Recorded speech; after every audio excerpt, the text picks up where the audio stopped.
After playing Crysis, I would say that the best part is probably the graphics. Crytek, the makers of Crysis, really seem to put more time into the graphics than actual gameplay. However, Crysis in many ways is still fun, if you could get it running at a suitable frame rate.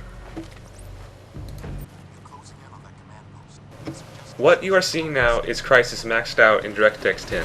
Sadly, enabling DirectX 10 settings will have even the most powerful computers make the game seem like a slideshow.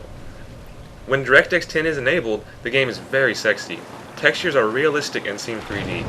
Light filters for tree leaves and water. Also, everything has advanced motion blur. My favorite part about DirectX 10 settings is enjoying the view when swimming underwater.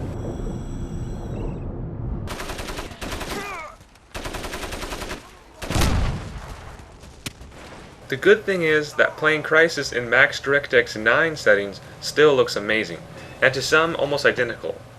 You will just miss out on fancy post-processing, some motion blur, and the fancy light beams. The gameplay combined with the graphics still makes a fun and entertaining experience.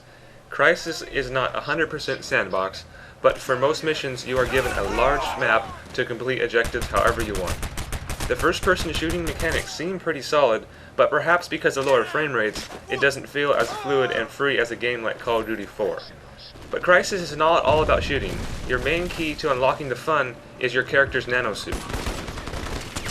For example, look how I use maximum speed mode to defeat the NPC that's camping in the Jeep's gun turret.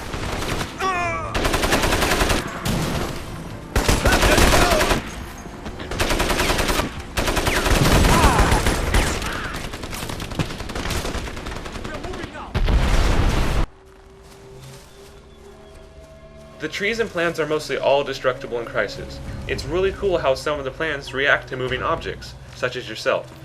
Most of the time in Crysis, you will have to be stealthy and use the jungle for cover. However, using your nanosuit's cloak mode is the funner way to sneak up and hide from NPCs. Crysis has a large assortment of guns to use. Also, you could put on a variety of attachments that will come in handy for different situations. The nanosuit's armor mode mostly works like Master Chief's armor from Halo 3. Use it to take a bit of extra damage, then hide behind cover to let it recharge. However, my favorite nanosuit mode is maximum strength. It's fun to pick up huge objects and chuck them at Koreans. Also, it can be used to throw nades a long distance.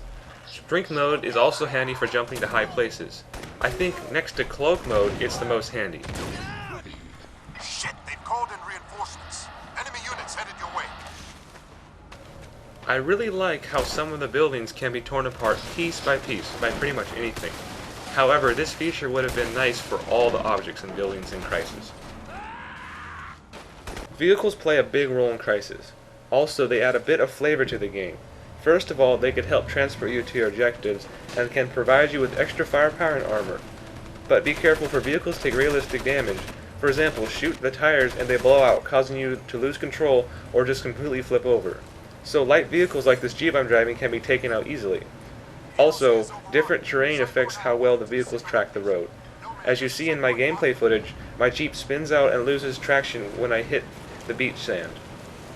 Further on in the game, you will get to drive tanks, APCs, boats, and even interesting flying transports called VTOL. Overall, Crysis seems pretty well rounded, and the story will get more and more epic.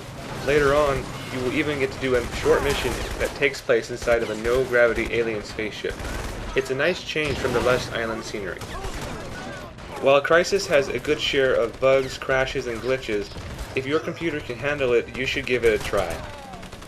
So, thank you very much for watching this on FPS Crysis single-player review by Loud Panzer. Please don't forget to donate to keep this awesome community going.